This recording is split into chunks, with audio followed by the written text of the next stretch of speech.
Good morning, everyone. Thank you for being here and welcome to another Apoio Online grantee webinar. Apoio Online has started this initiative to foster more information and awareness and share the experience of our grantees. And we are very, very proud today to have great presentations again.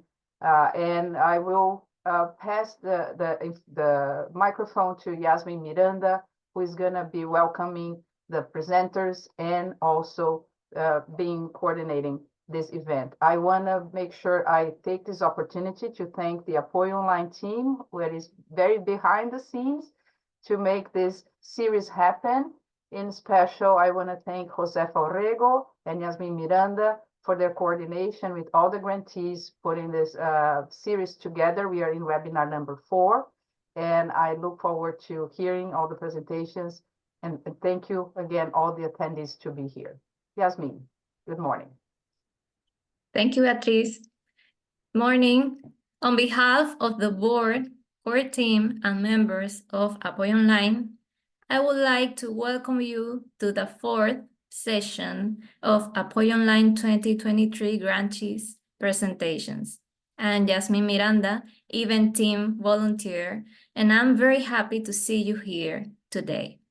And before we continue, I want to take this opportunity to thank the Apoio Online team who are behind the scenes helping with this event.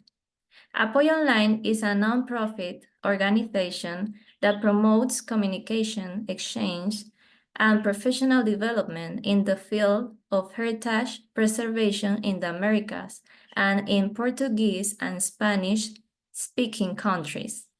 One of our goals is to disseminate and make information about preservation accessible in 3 languages.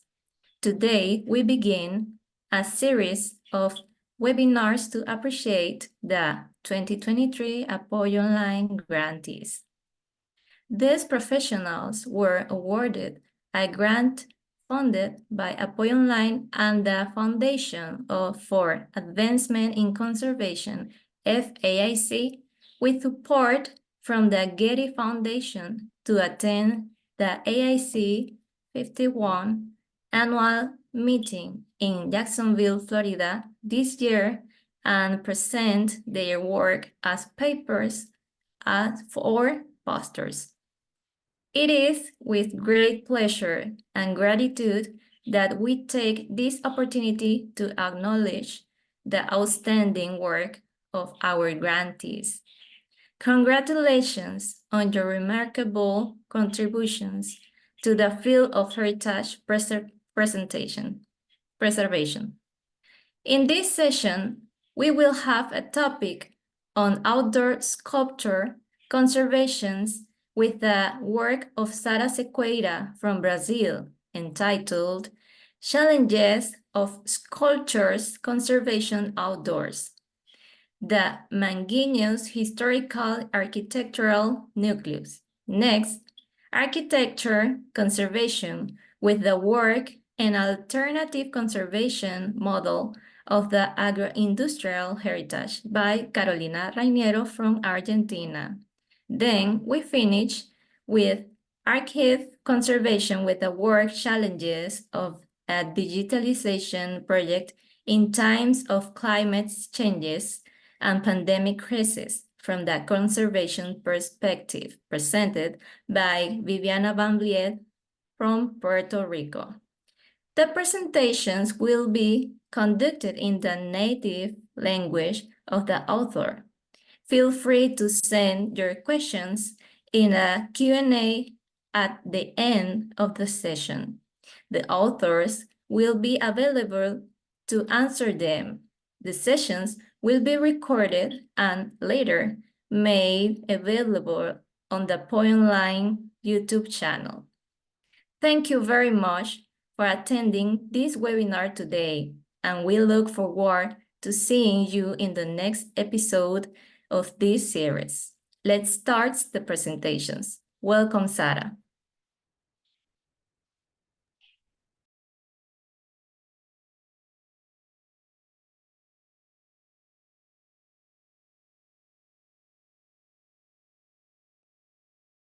Bom dia a todos. Meu nome é Sara Sequeira, sou graduada em Conservação e Restauração de Bens Culturais pela Universidade Federal do Rio de Janeiro e no Brasil. E atualmente eu estou terminando meu mestrado em Preservação e Gestão do Patrimônio Cultural das Ciências da Saúde na Casa de Oswaldo Cruz, também no Rio de Janeiro. Eu atuo como conservadora e restauradora, mas também coordeno os projetos especiais de apoio online, como esse evento. Por isso, é uma honra para mim estar participando para apresentar minha pesquisa de mestrado sobre os desafios para a conservação de bens culturais expostos ao ar livre no Núcleo Arquitetônico Histórico de Manguinhos, que essa pesquisa é orientada pela doutora Carla Coelho. Bom, começando com um breve histórico da instituição, a Fundação Oswaldo Cruz, ou Fiocruz, é uma das maiores instituições de pesquisa e tecnologia para a saúde pública no Brasil, mas também tem reconhecimento internacional. O seu nome é homenagem ao médico, bacteriologista e sanitarista Oswaldo Cruz, que é um grande símbolo da ciência brasileira. O principal campus da Fiocruz é o campus Manguinhos, localizado numa antiga fazenda com o mesmo nome, na zona norte da cidade do Rio de Janeiro. Esse mapa é uma dimensão atual do campus. Atualmente, esse espaço também conta com o campus Maré, que não foi incluído nessa parte do trabalho. O campus Manguinhos ele possui 3 núcleos arquitetônicos distintos: o núcleo eclético, o modernista e o contemporâneo. No núcleo eclético, se encontra o núcleo arquitetônico histórico de Manguinhos, o NAM, formado pelas primeiras edificações do campus na época que Oswaldo Cruz era o diretor da instituição.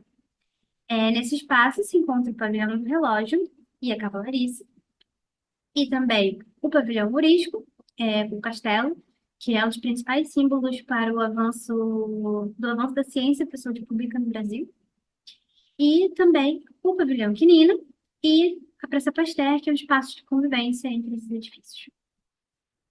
Nesse espaço se localizam 4 esculturas ao ar livre, que motivaram a primeira parte da minha pesquisa, que tem como objetivo reunir o maior número possível de informações sobre esses objetos e contribuir para a sua preservação. A primeira escultura do NAM é o busto de Oswaldo Cruz, de Rodolfo Bernardelli, uma grande referência na arte brasileira, e que foi inaugurado em 1917. A segunda é o busto de Carlos Chagas, que também foi diretor da instituição. A terceira é a única estátua, que representa Sérgio Arouca, que também foi diretor da instituição, e foi incorporada à coleção em 2005. É a última peça incorporada à coleção. E, por fim, o retrato do Louis Pasteur, que é um cientista francês que foi grande inspiração para Oswaldo Cruz. Bom, a segunda etapa da pesquisa é a gestão de riscos, utilizando o método ABC, proposto pelo CCI, Canadian Conservation Institute, e o ICRON, para esses objetos, considerando a sua exposição ao ar livre e pela ausência das ferramentas de controle ambiental que são presentes nos ambientes internos. A primeira parte da pesquisa da gestão de riscos consiste também, uma das primeiras partes, consiste na observação dos 10 agentes de deterioração. Um primeiro fator de preocupação são as condições climáticas da cidade do Rio de Janeiro, que possui uma média de temperatura anual de 26 graus Celsius, mas nas semanas de verão as temperaturas ultrapassam facilmente os 40 graus. Esse gráfico na esquerda mostra o aumento da média de temperatura anual nos últimos 30 anos como resultado dos desastres climáticos. Além da temperatura, a umidade relativa é alta, é uma condição comum nos climas tropicais. No inverno, a umidade pode atingir níveis abaixo de 60%, causando um clima mais seco, mas geralmente se mantém entre 77% e 80%, como observado no gráfico da direita. Outro fator de interesse para a nossa pesquisa é a poluição atmosférica, que, além de ser prejudicial à saúde, ela também acelera a deterioração dos materiais. O campus está localizado próximo à Avenida Brasil, que é uma rodovia com um grande fluxo de veículos e onde possui também diversas indústrias. Outro problema grave é a situação da qualidade da água na Baía de Guanabara, que é a baía que cerca a região metropolitana do Rio de Janeiro. E essa baía ela sofre com degradação ambiental e com resíduos de refinarias de petróleo, portos e estaleiros. E, consequentemente, esses poluentes gerados pelas indústrias e pela negligência com a Baía de Guanabara podem atingir as obras de arte, dependendo da direção e intensidade dos ventos e também a chuva ácida. Esse gráfico demonstra a alta concentração de chuvas, especialmente no verão, né, e baixa no inverno. Os metais expostos ao ar livre, eles podem corroer também com a presença de água e oxigênio, e isso é acelerado pela presença de enxofre e nitrogênio que existe por conta da poluição. O NAM ele está localizado na área de preservação de Campos Manguinhos, e isso garante a presença de uma vegetação abundante. 51 árvores foram mapeadas ao redor das esculturas, além dos arbustos, né, e a parte do jardim. Isso é um fator de preocupação porque as árvores elas servem de abrigo para pássaros, insetos, pequenos mamíferos e contribui para a modificação da umidade relativa, o que favorece a proliferação de fungos. Outro risco identificado relacionado à vegetação é a possibilidade da queda de árvores e o risco de incêndio por pontos que podem atingir esses objetos. Mas, ao mesmo tempo, a vegetação é responsável por minimizar os efeitos da radiação solar, especialmente na Praça Pasteur, e na qual o objeto está completamente coberto por árvores, e também deixa o NAM com temperaturas muito mais agradáveis, o que também contribui para a qualidade do ambiente e a qualidade de vida. Dentro do campus também nós temos um grande fluxo de funcionários e alunos, e também ônibus que transportam essas pessoas, e ambulâncias também por conta do hospital, e caminhões de suporte de materiais. Muitos desses veículos, essas pessoas passam pelo núcleo arquitetônico histórico de Manguinhos e também estacionam. Isso aumenta o risco de colisão com alguma dessas árvores, com alguma dessas esculturas, como aconteceu nas escadarias do Castelo no Obelisco em 2010. Além desses veículos, também nós temos uma proximidade com aeroportos e helipontos que podem contribuir para um risco de queda de aeronaves. E outro problema relacionado à quantidade de veículos é a emissão de poluentes. Então, nesse mapa a gente pode ver a proximidade do Campos Manguinhos com 2 aeroportos, o Porto do Rio de Janeiro e também diversas rodovias. Em relação à segurança, o risco de roubo desses objetos é raro, porque o Campos Manguinhos tem uma entrada controlada e um time de segurança, e também pelo fato de serem objetos bastante pesados e fixados num pedestal. Um dos maiores riscos identificados nessa categoria pode ser vandalismo, devido ao grande número de visitantes externos, especialmente crianças e adolescentes, mas esse é um risco raro. Também temos o risco de dissociação relacionado à perda de informação causada por problemas na documentação, como vírus de computador ou aposentadoria de funcionários que podem contribuir para esse inventário. Bom, os próximos passos da pesquisa incluem completar o inventário, não só do NAM, como das esculturas de todo o campus, analisar e avaliar esses riscos, tratar os riscos até os riscos que foram identificados que não tenham níveis aceitáveis, reduzi-los a níveis aceitáveis, e também contribuir para recomendações de conservação. E para isso vai ser usado o sistema ABC, que foi uma ferramenta desenvolvida pela Casa de Oswaldo Cruz com o CCI e o ICRO, e está disponível para download gratuito em português, inglês e francês. Essas são as minhas referências, e eu gostaria de agradecer a todos pela atenção, e uma atenção especial ao Apoio Online, um agradecimento especial ao Apoio Online, especialmente a Beatriz Aspo pela mentoria. Ela foi mentora, né, no evento, e a gente trabalha também na coordenação de projetos especiais. A FAC e o GET pelo financiamento, e a Casa de Oswaldo Cruz por todo o suporte. Muito obrigada.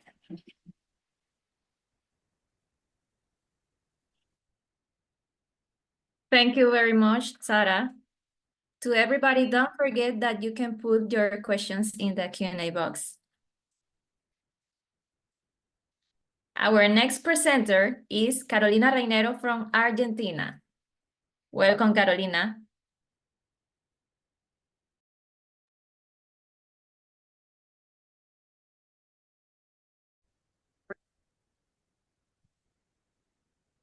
Buenos días, soy Carolina Reinero, soy arquitecta y trabajo en conservación del patrimonio. Previo a presentar mi trabajo, quiero agradecer a Apoyo la posibilidad que nos da de volver a compartir el trabajo que presenté el año pasado en formato de póster en el American Institute for Conservation Meeting en Jacksonville. Dicho esto, rápidamente compartir las imágenes del trabajo.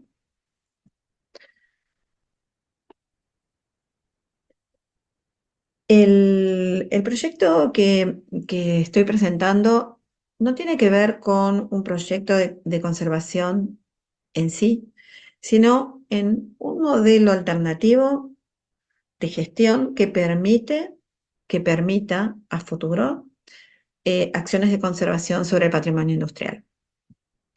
Esto es parte del póster, este es el póster completo, y ahora voy a mostrarles distintos fragmentos para contar resumidamente el proyecto.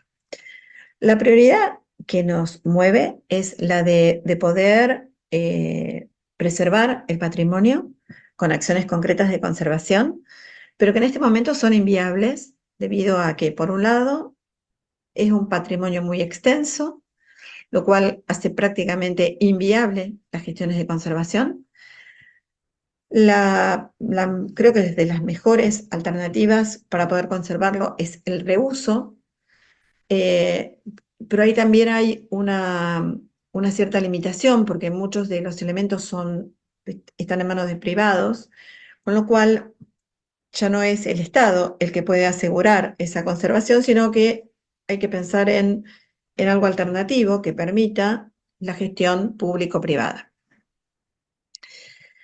En relación a eso, a esas cuestiones, si uno considera lo que ha venido sucediendo en relación a las acciones sobre el patrimonio fundamentalmente arquitectónico en las últimas, yo diría, 3 décadas, ha habido como una reconceptualización de la manera de encarar las acciones de conservación del patrimonio que tienen que ver con cambiar la mirada del hecho aislado, pensarlo en relación a un sistema, como puede ser del monumento a la idea de ser un elemento dentro de un paisaje cultural, de lo que serían las estrategias de conservación de patrimonio específicamente, a pensarlo en un contexto mucho más amplio, como la gestión de los recursos culturales,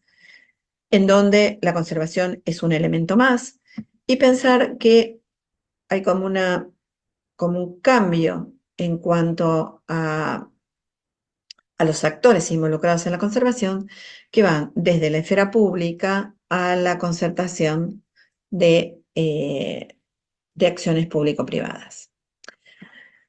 El objetivo de nuestro trabajo, por supuesto, digamos, el prístino es poder preservar materialmente el patrimonio, esos edificios, básicamente, esos enclaves, y, por supuesto, también sus valores intangibles. Por otro lado, también pensamos que es como fundante la idea de pensar en la articulación de esos proyectos de conservación con proyectos más amplios, en donde haya una mayor articulación con más actores involucrados. Y me estoy refiriendo básicamente a tratar de generar la participación ciudadana, el compromiso en la conservación del patrimonio como elemento identitario. Y propiciar justamente esas concertaciones público-privadas que creo que asegurarían o posibilitarían las gestiones de conservación. Es decir, haciendo foco en la conservación, pero pensando desde un ámbito más amplio, en donde esos proyectos que pueden tener que ver con el desarrollo local o regional, puede incorporar los proyectos de conservación. El área de trabajo que tenemos es el área metropolitana de Rosario y la ciudad de Rosario propiamente dicha. Hace más de 4 años que estamos registrando, inventariando y simulando proyectos en el marco del proyecto general, y podemos decir que reconocemos a partir de ese relevamiento un paisaje cultural que está evidenciado en las marcas territoriales que ha dejado la estructura productiva, una estructura básicamente agroexportadora, que fue la que le dio la forma que en la actualidad tiene el territorio, en donde se reconocen, por un lado, sitios de producción que están dados por pequeñas colonias agrícolas que fueron devenidas en pueblos que surgieron a partir del desarrollo de infraestructura, como son los pueblos del ferrocarril, pequeñas y grandes estancias, como los lugares de producción, el sistema de infraestructura, representado básicamente en el ferrocarril, los lugares donde en una segunda etapa se producen distintos productos, como por ejemplo la harina, que ha sido fundamental en el desarrollo de la región, los lugares donde se conservan los granos, como son los silos, y infraestructura muy importante como es la infraestructura portuaria. Lo primero que hicimos fue el relevamiento de la región, la perimetración de la región, y empezamos a inventariar los distintos elementos que veíamos tenían una fuerte presencia en el territorio. Y también había elementos que habían desaparecido, pero que habían dejado una huella muy importante en las poblaciones. Conformamos una especie de pequeño protocolo de gestión de esas marcas territoriales que distribuimos en los distintos poblados en los que estuvimos trabajando, con la consigna de que para lograr una buena gestión de conservación de esos elementos territoriales, tenemos que pensarlos de manera más amplia y vinculados a otro tipo de proyectos que tienen como más consenso, por decirlo de algún modo, en los distintos ámbitos. Esos proyectos que tienen que ver con el desarrollo local regional. Es decir, pensar en la identidad de la región y en la transformación de la región a partir justamente de esa matriz identitaria. El proyecto básicamente se basó en origen, en el desarrollo de una matriz DAFO para el estudio territorial. Estudiamos obviamente todo lo que tiene que ver con lo físico, lo natural, lo intervenido por el hombre, el devenir histórico de la región. Analizamos también los distintos actores que podían participar en cada uno de esos poblados y de esas ciudades, y cómo involucrar también esos actores en el reconocimiento de los valores que ese patrimonio tiene. La definición de valores y la revalorización de todo ese sistema en un nuevo sistema que pueda propiciar las transformaciones es fundamental y tiene que ser consensuado. Por supuesto que desde el punto de vista de la conservación, hicimos énfasis en el armado de fichas, en tratar de establecer como prioridades que si se llevaran adelante los proyectos que estamos planteando como hipótesis de trabajo, serían los primeros en tener proyectos concretos de conservación. Y como un elemento que es común a todos estos proyectos es, por un lado, que la relevancia se la va a dar el grupo social que está trabajando, la viabilidad, participa el grupo de trabajo junto con esos actores y analizar la sustentabilidad que van a tener estos proyectos en el tiempo. En este caso empezamos por Rosario y después fuimos a las ciudades, digamos, más próximas, como en el caso de la ciudad de Pérez, que es un enclave básicamente de patrimonio ferroviario. Y así como hay elementos que son casi, podríamos decir, nodales, también hay corredores, como los que se establecen a partir de las distintas líneas ferroviarias, como en este caso la del ferrocarril francés.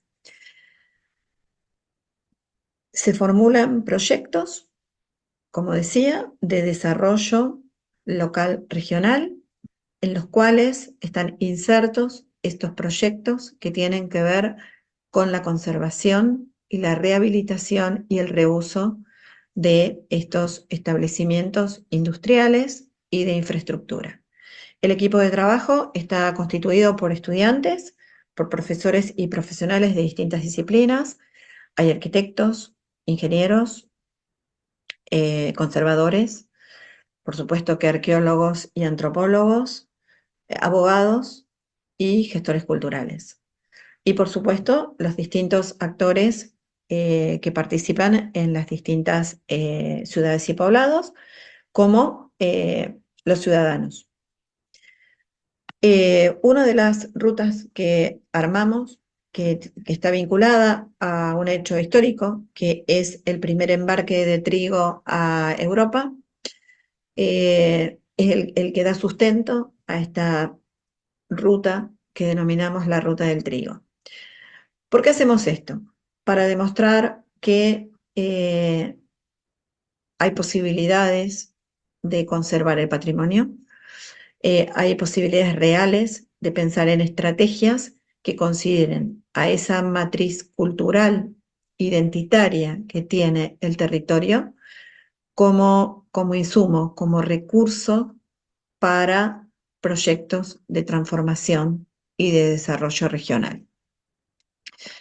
Para cerrar, porque me pasé del tiempo, lo que puedo decir es que, basado en las experiencias recientes que hemos tenido, la coordinación interinstitucional y el armado de proyectos conjuntos, no solamente proyectos de conservación, sino proyectos de desarrollo regional, en los cuales se articulan estos proyectos de conservación, son la alternativa que vemos, recualifica y enriquece las oportunidades de gestión que tenemos sobre el patrimonio, cuando, como en este caso, el reconocimiento que tiene todavía no alcanza para que se pueda formular de una manera directa un proyecto de conservación. Es evidente que a partir de estos proyectos vamos a poder concientizar y generar nuevas acciones que posibiliten una conservación sustentable. Muchas gracias.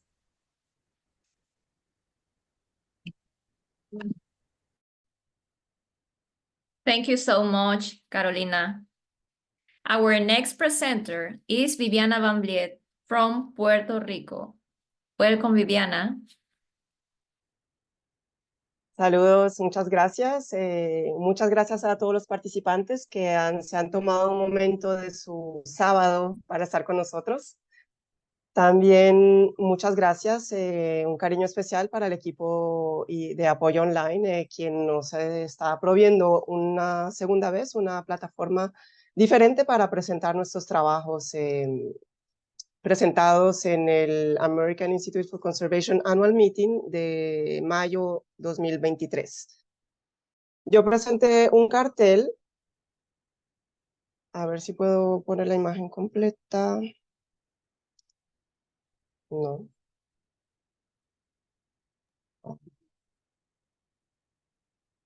Beatriz, A la derecha abajo tienes ahí la telita cerca del volumen. Ahí, un poquito más abajo. Ahí. presenté un cartel. El tema es los retos de un proyecto de digitalización en tiempos de cambios climáticos y pandemia. Y esto del punto de vista de la conservación, porque yo soy conservadora, restauradora del soporte papel. El proyecto empezó en el año 2020, cuando el Archivo General de Puerto Rico, que es una entidad adscrita al Instituto de Cultura Puertorriqueña, recibe una subvención de la Andrew W. Mellon Foundation de $2 millones, un proyecto de digitalización con el propósito de crear una colección de 500,000 imágenes. Y esto siguiendo los altos estándares establecidos a nivel federal. Estas imágenes, cuando culmine el proyecto, van a estar en libre acceso en Internet y ya pronto les diré cuándo culmina. El Archivo General de Puerto Rico comparte el edificio que vemos aquí en la imagen con la Biblioteca Nacional de Puerto Rico.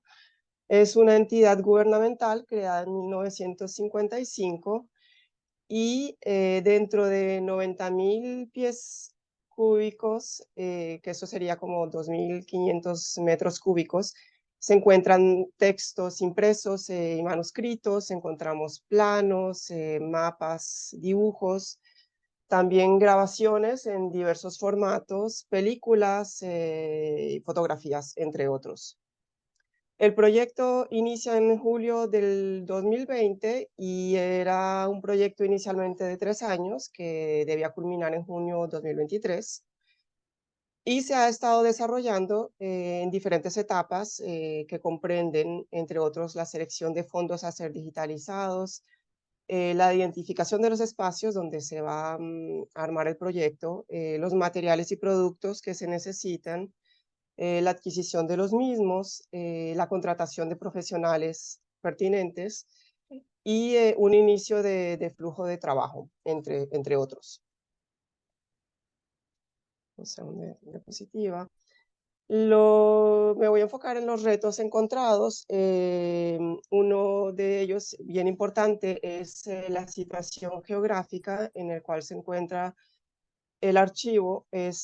Puerto Rico es un archipiélago que se encuentra en el Mar Caribe, el cual está sujeto a unas temperaturas extremadamente altas, una humedad también relativa impresionante, que es por encima del 80%.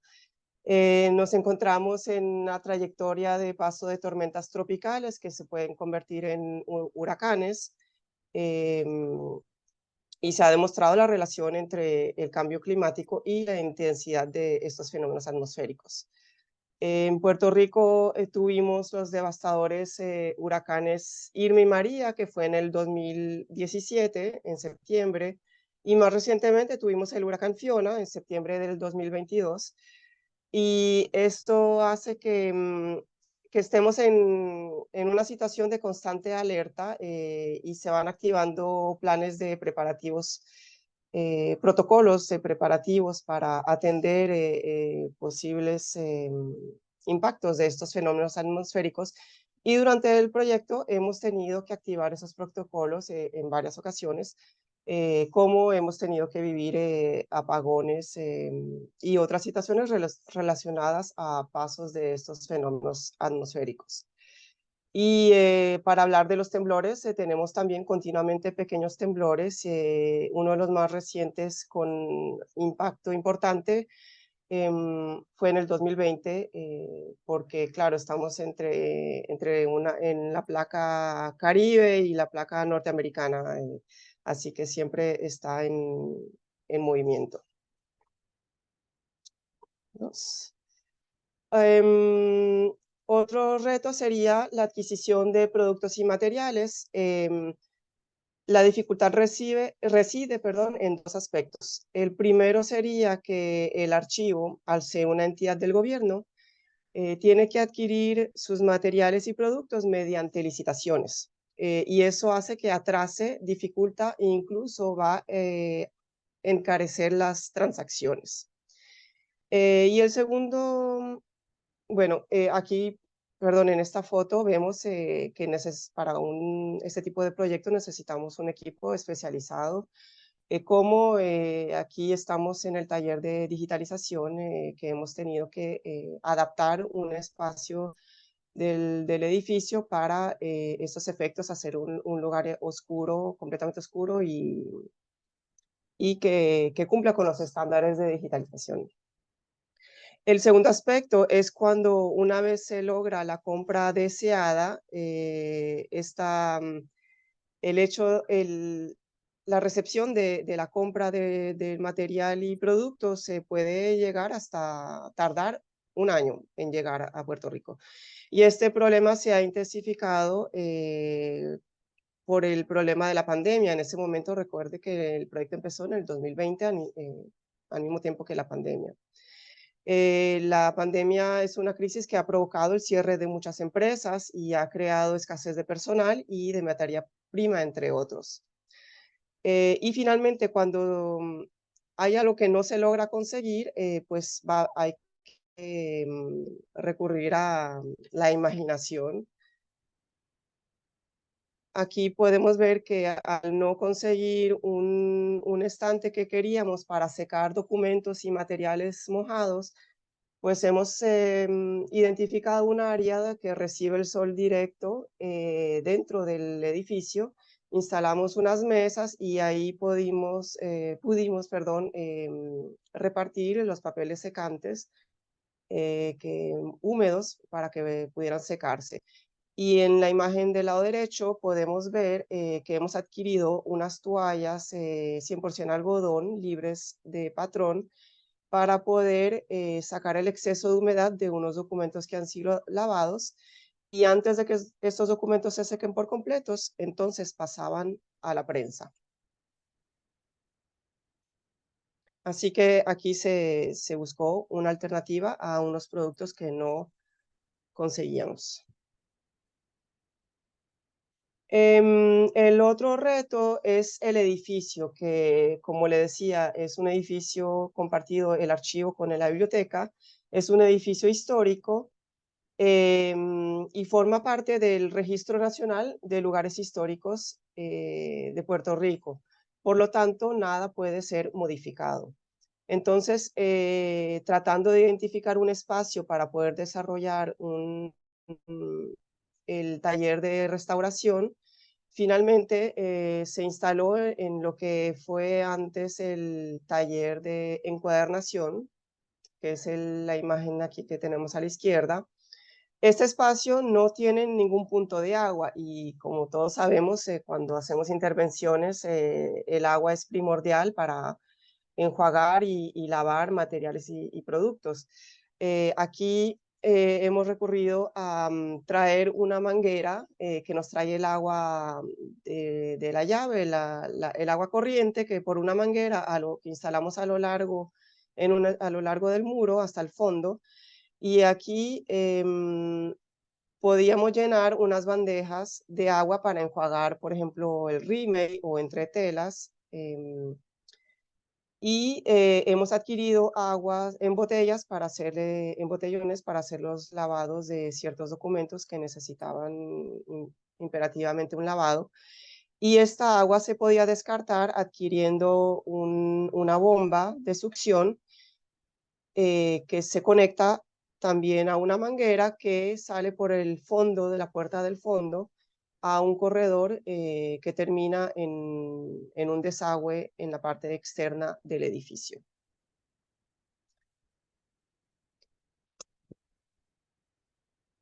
Y el último reto que quería presentar, pero que es de suma importancia y el que me compete más directamente, tiene que ver con la conservación y los tiempos de intervención. Muchos de los documentos, bueno, cuando en un proyecto de digitalización lo que necesitamos hacer a nivel de conservación es estabilizar los documentos para que puedan ser digitalizados de manera segura, y eso se traduce por aplanar pliegues cuando impiden, por ejemplo, leer el texto, también cerrar rasgaduras cuando el manejo es riesgoso, pero uno no se imagina cuál es el nivel de deterioro de los documentos hasta que uno no se encuentra con ellos y los empieza a abrir. Aquí tenemos, por ejemplo, la imagen de unos documentos que han sido atacados por crecimiento de hongo. Y claro está, en este caso, lo que necesitamos hacer es hacer la limpieza de este hongo en una cabina de seguridad biológica que también ha sido adquirida para el proyecto. Otro tipo de daños mayores que se encuentran, y esto ha sido el caso de muchos manuscritos, es la imagen a la derecha, es que han sido, tienen un deterioro avanzado de la tinta ferrogálica, como lo vemos aquí a la derecha, donde ya hay pérdida del papel del documento y difícilmente se puede leer. Pero definitivamente este documento no puede ser enviado a digitalización de esta forma, hay que estabilizarlo. Y eso conlleva un gran trabajo de intervención en este tipo de documentos, que empieza por la desencuadernación, la estabilización adhiriéndole un soporte en papel japonés por ambos lados, que sería laminado, prensado y bueno, y después ordenar de todos estos documentos. Ese es un trabajo muy, muy largo que requiere mucho tiempo. Aquí tenemos otro ejemplo de problemas importantes, que sería el ataque, el biodeterioro, bueno, el ataque por insectos. Como lo vemos, aquí no se puede manipular un documento de esta forma sin ser estabilizado, porque cada vez que uno sostiene esta hoja en la mano, los papeles se enganchan por ese tipo de problema, porque los insectos han comido todo el borde del papel.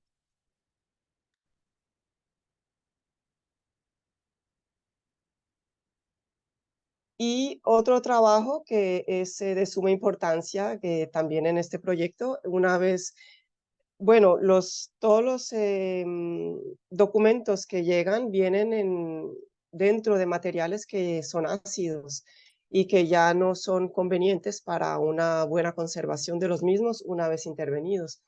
Por lo tanto, nos tenemos que ocupar también de la parte de la conservación, utilizando materiales libres de ácido, envoltorios, cajas adaptadas al tipo de documento que va dentro, para libros o más alargadas y planas para revistas, planos y periódicos. Y incluso hay que hacer a veces unos envoltorios específicos a la medida del documento que va a llevar adentro, que como serían los libros o los libros que he estado desencuadernando también. Este sería el cartel presentado en el Annual Meeting el año pasado.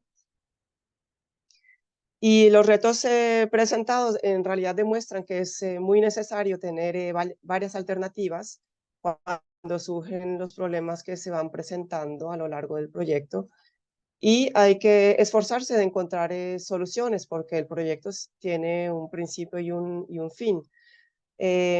Con con los retos que les he mostrado, está claro que el proyecto un poco ha tomado atraso. Hemos tenido que extender estas fechas. Les decía que el límite era el junio 2023 y hemos extendido para poder alargar el proyecto y adicional a eso, la Melon nos ha propuesto un financiamiento adicional para continuar con el proyecto y agregar un contenido educativo por 2 años más.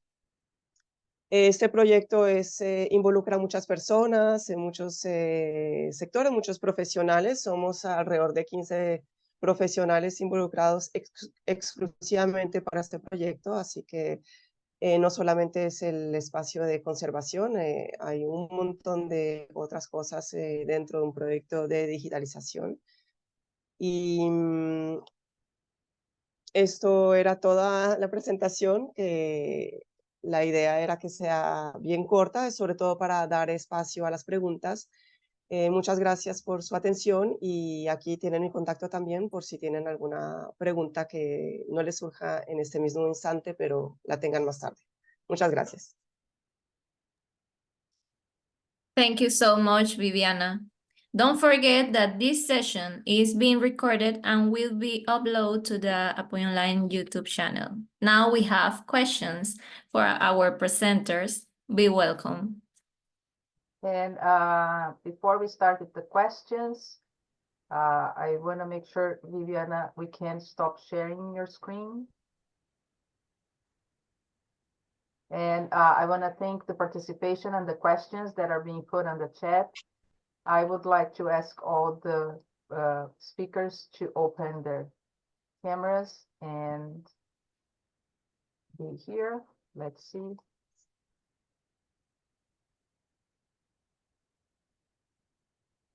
We'll get there. So no problem, Viviana. Just stop sharing. I will start with the question to all, and in the order of the presentation. While the questions are being entered into the Q&A, I always have a question for all the grantees to tell us what was the greatest obstacle that you want to share with the audience for the implementation of your project, ¿no? ¿Cuál fue el mayor desafío para la realización de este proyecto? So, ¿quién quiere empezar? ¿Quién quiere comenzar? Eu posso? Sara? Eu tenho estudado esculturas ao ar livre desde a universidade, né? Foi o meu projeto de final da graduação também. E o maior desafio é a dificuldade de você ter ferramentas de controle ambiental. A gente tem algumas estratégias, mas a gente não tem a gente não pode deixar a temperatura ideal, a umidade ideal e também os diversos riscos que a gente pode encontrar no tema no geral, né? Vandalismo, sujidades, enfim. Eu acho que esse é o meu maior desafio.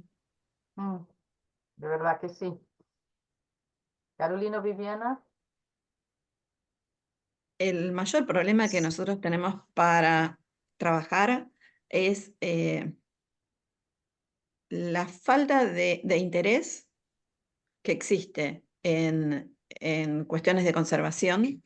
Yo entiendo que en situaciones como la que pasa en nuestro país hay problemas que son muchísimo más acuciantes, pero también es cierto que en particular el patrimonio industrial es un patrimonio que prácticamente está invisibilizado, porque no tiene el reconocimiento que yo creo debería tener en cuanto a que es fundante respecto a la identidad, por lo menos de nuestra región. Y prácticamente no hay acciones concretas que trabajen en la conservación. Por eso es que decidimos empezar a ver de qué forma podíamos como camuflar, en cierto modo, los proyectos de conservación dentro de proyectos más amplios para que la gente se involucrara y que eso me parece que es una de las cuestiones más importantes, que mientras la gente no encuentre en eso un factor digamos, a lo mejor de identidad, o que verdaderamente vea que ha sido y que es importante para su región, va a ser muy difícil digamos, que solicite al gobierno o a las entidades que podrían estar involucradas acciones concretas. O sea, Ujú, si no hay demanda, es muy difícil verdad, que eso suceda. verdad, que Eso sí. creo que es lo mayor, y por supuesto siempre el tema económico, que es realmente complicado. Siempre presente, ¿verdad? Siempre, absolutamente. Lamentablemente tardamos mucho más en conseguir subsidios o sponsorizaciones que a veces en el trabajo propiamente dicho. ¿Verdad? Gracias, Carolina. Viviana, ¿y para ti? Sí, yo diría algo muy práctico y que ya lo mencioné porque sumamente importante es no poder modificar nada en un edificio histórico y no tener agua en un espacio donde se intervienen documentos es muy limitante y muy retante. Antes de conseguir, bueno, esa solución que les presenté es una solución, pero también es bien tediosa porque hay que estar prendiendo la llave en un espacio, volver al sitio, Claro, el desagüe, sacar la manguera, o sea, exacto. también crea un problema porque si uno tiene que tener la puerta abierta, pues entra la humedad. Bueno, y esa parte de los lavados, sí, es muy tedioso y claro está, hace parte de las cosas que atrasan también el proyecto, ¿no? Porque Claro, uno no pensaría, pero toma tiempo. A cada vez que uno lamina, tiene que lavar 20 entretelas todos los días, las brochas, preparar adhesivo, hay que lavar todo. sí, Así que, desafíos muy grandes, de eh, verdad, pero sí. logrando hacerlo. Bueno, les felicito. Paso la Y palabra a Yasmín para que coordine las preguntas. Tenemos muchas preguntas, entonces Yasmín, contigo y con Vía Godín también, que va a estar con nosotros coordinando las preguntas. Ok, para Sara, te están felicitando por tu presentación, Claudia Carvalho. Dice Amparo, Sara, ¿el método ABC no está en español? Hola, muchísimas gracias por todo. Bueno, Amparo querida, el método ABC sí fue traducido al español por el ICRO y en portugués hay una adaptación hecha por Ibermuseos. Lo que todavía no está en español es el sistema ABC, que es una herramienta para implementación del método en las instituciones, que está en portugués, inglés y francés. Y las puedo dejar el link en el chat si lo quieren usar. Gracias, Sara. É, Sara, uma pergunta de um participante. Pediu para falar um pouco mais sobre o estado de conservação das esculturas. Obrigada pela pergunta. As esculturas, elas do núcleo, elas estão em bom estado de conservação. As esculturas de bronze foram identificadas apenas sujidades superficiais. A escultura em resina passou por uma intervenção de restauro recentemente, mas foi com um foco maior na fixação da peça no pedestal. Mas, no geral, todas estão em bom estado de conservação. Também, o Francisco Vieira pediu para você comentar sobre o treinamento e a capacitação do pessoal em geral da Fiocruz com relação à gestão de riscos. Oi, Francisco, obrigada pela pergunta. Então, a Fiocruz ela tem um grupo de trabalho que envolve diferentes equipes, e essas equipes vêm se capacitando aos poucos para gestão de risco. Inclusive, já foi feito o primeiro ciclo de gestão de risco para o patrimônio cultural da Fiocruz, está disponível na página também. Esse tema ele foi incluído também nos cursos, como de pós-graduação, no meu programa de mestrado, a gente tem uma disciplina. E para isso a gente contou também com a consultoria do José Luiz Pedersoli, que é uma referência gigante na gestão de riscos. Isso ajuda também na capacitação e na implementação do trabalho, né? Mas essa é uma mudança cultural que leva um tempo, porque a gestão de riscos, ela pensa, né, no futuro. E, normalmente, nós, profissionais do patrimônio, a gente é um pouco mais treinado para responder de uma forma mais reativa, né, na medida que os problemas vão aparecendo. Então, é um pouco difícil, mas estamos no caminho. Obrigada.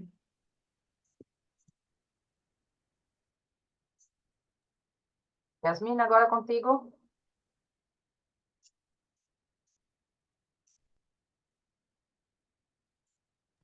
Carla Carvalho estaba haciendo también otra pregunta.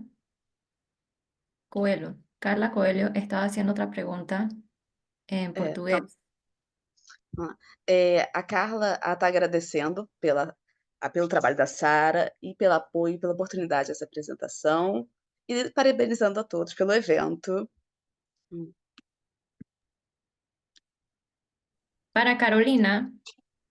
Carolina, gracias por tu presentación, muy relevante para la tradición y la historia de Argentina. Imagino que algunas propiedades pasan por disputas de herencia y o falta de documentación adecuada, etc. ¿Cómo tratarán ustedes estas situaciones? Pregunta de Francisco Viera. Bueno, son varias preguntas en una. Con respecto al tema de las sucesiones, sí, es un problema muy importante porque justamente empiezan a como dividirse propiedades y nadie quiere hacerse cargo del mantenimiento de. Cuando las que están involucradas son empresas, la situación no es muy distinta. Y de hecho, numerosos, por ejemplo, molinos harineros, fueron demolidos. O sea, porque no había una continuidad en el trabajo y prácticamente, salvo algunas empresas que son familiares, han mantenido, digamos, el cuidado de esas edificaciones.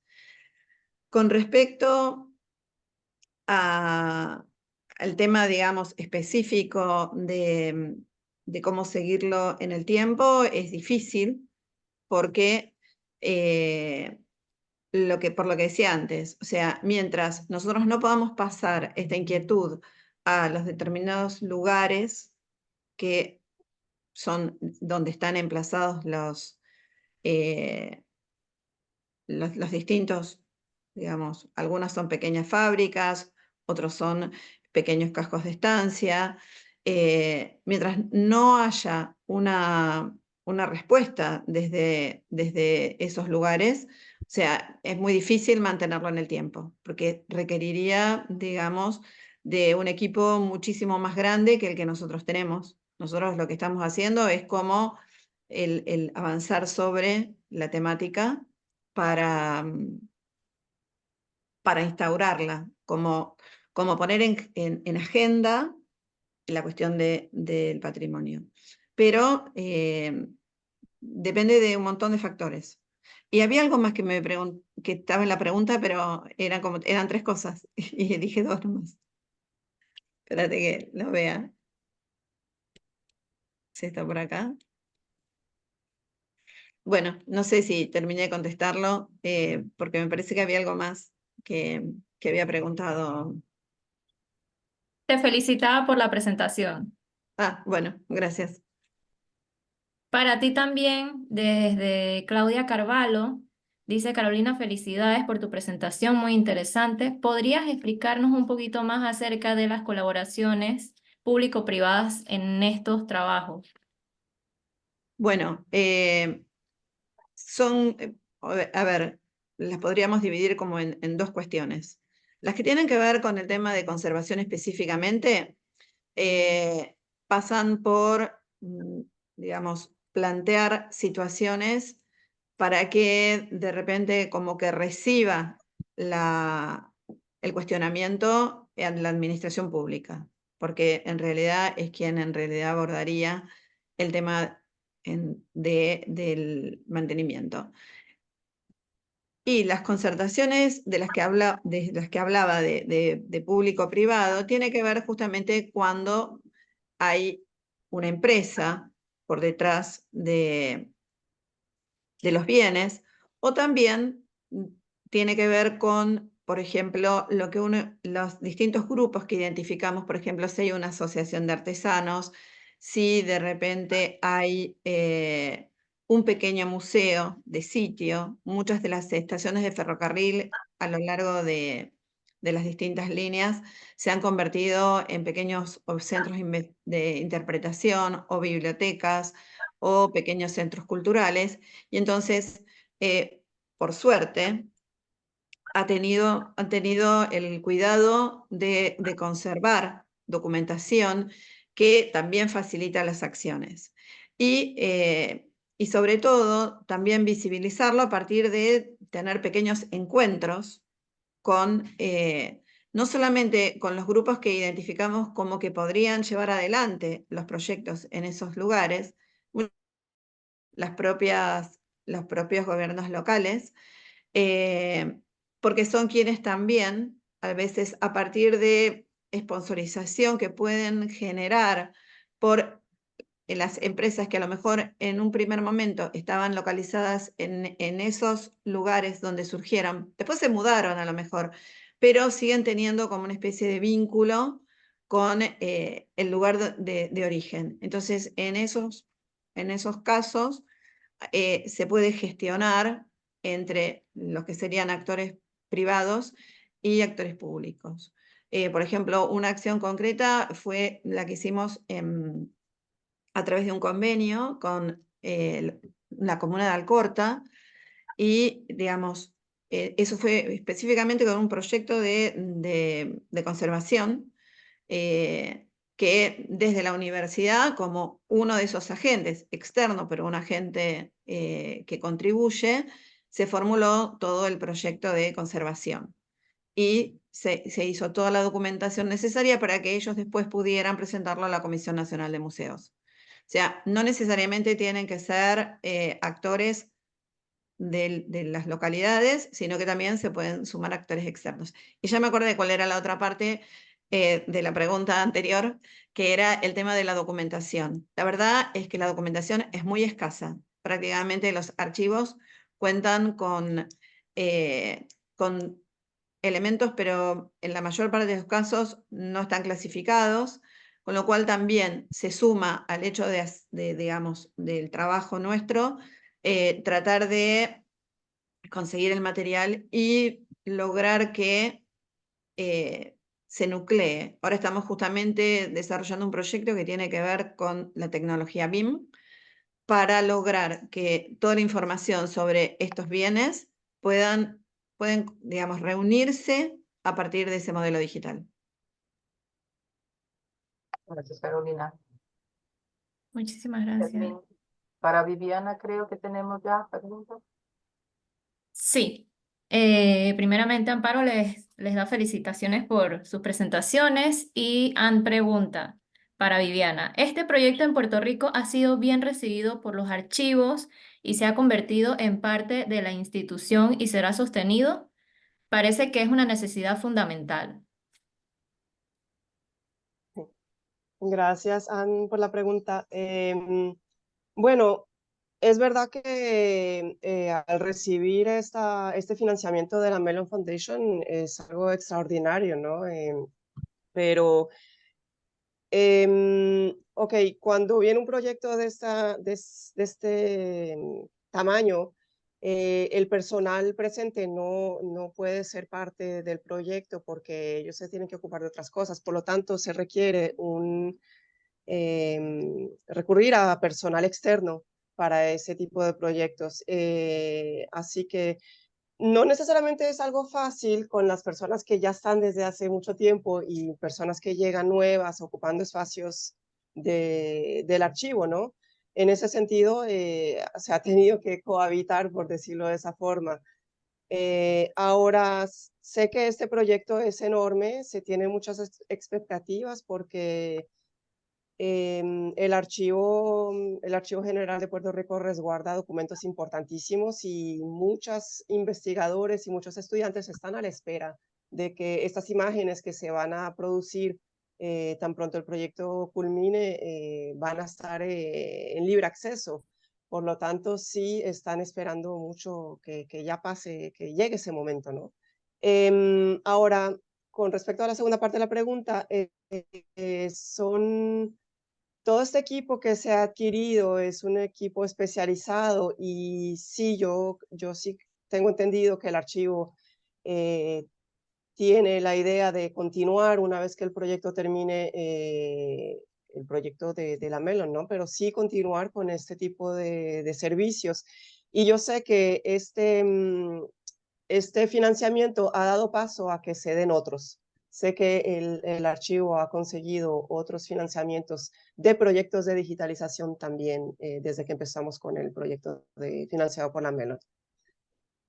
Creo que esa era la pregunta, ¿no? Gracias, Guillermo. No sé si ella en español está Está bien, entendido. Viviana, está muy bien.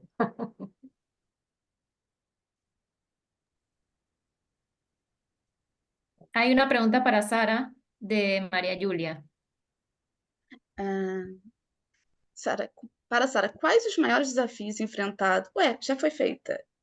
Essa pergunta já foi feita, que é sobre quais os maiores desafios enfrentados na questão do acesso às esculturas e informações sobre as mesmas para a sua pesquisa. Oi, Maju, obrigada pela pergunta. Eu acho que eu respondi uma parecida, mas esse é sobre a aquisição, né? É sobre a informação. O maior desafio é que essas informações elas estão distribuídas entre diversos departamentos. A Fiocruz é gigante, então um departamento é responsável pela aquisição, outro pela manutenção, outro pela divulgação, enfim. Então, nesse processo, as informações, né, sobre as esculturas, sobre implementação, sobre por que que aquela peça está em qual lugar, enfim, isso acaba se perdendo. No núcleo arquitetônico histórico, o acesso é bem simples, né? Elas estão lá, elas são públicas, né? É um espaço público, mas em outros lugares da fundação o acesso é um pouco mais complicado, porque aí envolve um espaço mais restrito, né? Tem uma das esculturas ao ar livre que está no centro de produção de vacinas, então lá o acesso é muito restrito. Mas a gente tem bastante suporte da instituição para desenvolver a pesquisa, e quando a gente explica, né, o que é a pesquisa e tal, a gente passa pelo comitê de ética, enfim, e a gente explica o que a gente quer fazer, todo mundo dá o maior apoio. Obrigada pela pergunta. Muchas gracias, Sara. Tenemos una pregunta para Viviana de María Julia. Dice, sabemos que el acceso a materiales y condiciones ideales de trabajo en América Latina muchas veces es difícil. Me gustaría saber qué otra solución y adaptación has hecho que te resulte interesante y te gustaría compartir con nosotros.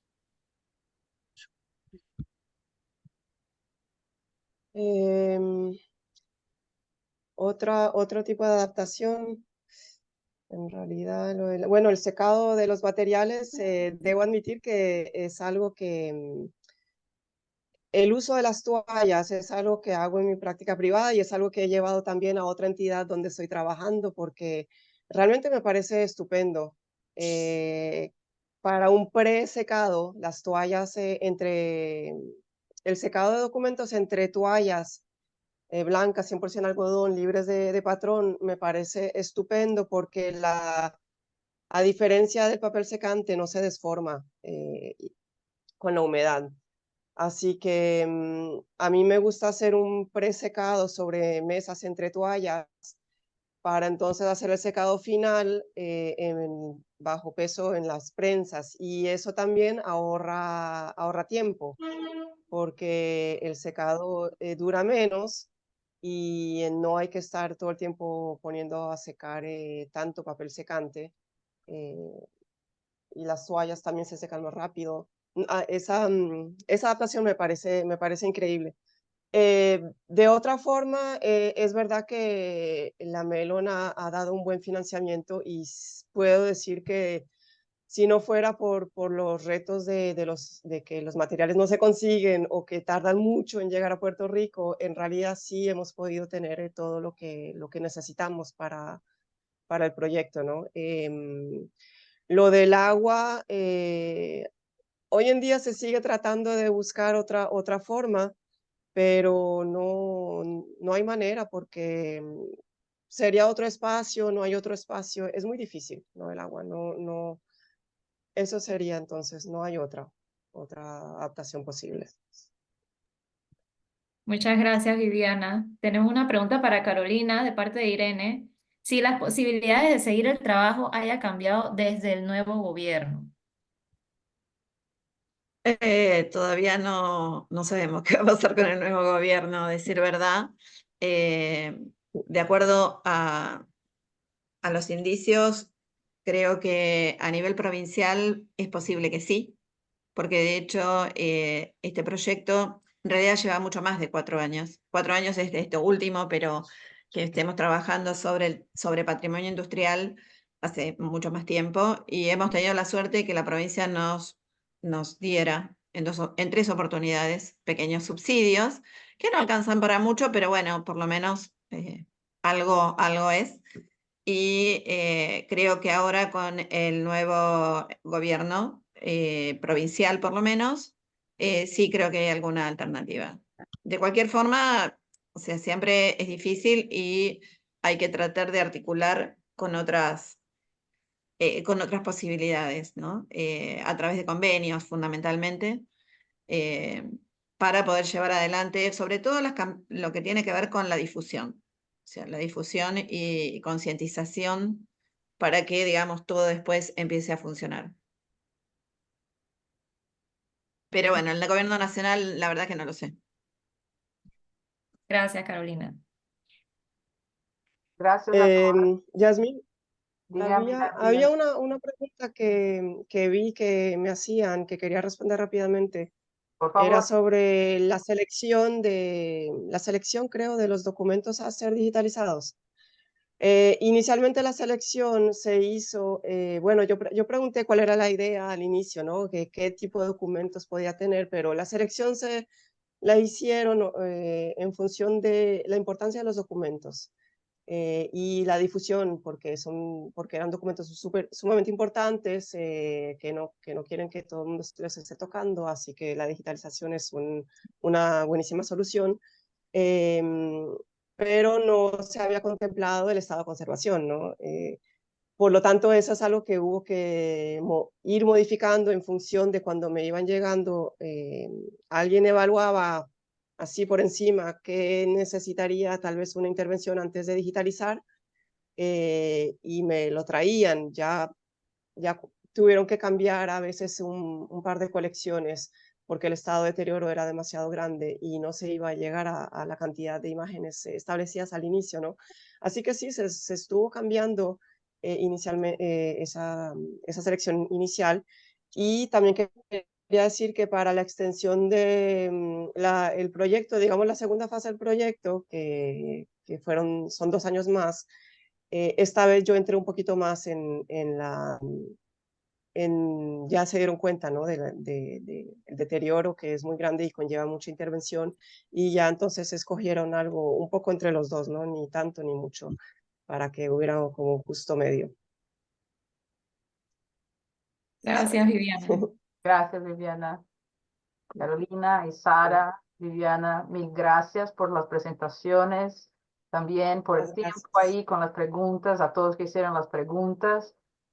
Es buenísimo conocer con mucho más tiempo lo que está por detrás de todo ese trabajo y también los desafíos que siguen para continuar, desafíos que son regionales, pero que nosotros todos podemos ver qué pasa con todo el mundo, ¿no? Que tenemos ahí esto en conjunto. Antes de pasar la palabra para Yasmín, para encerrar este webinar, yo quería agradecer a vosotras y también parabenizar el grupo de apoyo online, acá representado por Yasmín y Josefa, por la organización. Y les felicito, gracias por todo este trabajo que ha sido muy, muy apreciado por todos desde Apoyo Online y también de nuestra comunidad. ¿Ok? Yasmín, contigo ahora. Tenemos una siguiente presentación en abril y para todo el mundo, you are invited to our next presentation, which will be on April 13 at 10 USA EST. Our presenters will be Josefa Orrego from Chile, Yerko Quitral from Chile, and Paola Valentin from Puerto Rico. So on behalf of Apoio Online, thank you all. It was a pleasure to have you here. I'll see you in the next webinar. Thank you. Muchas gracias. Gracias, bye. Obrigada. Obrigada.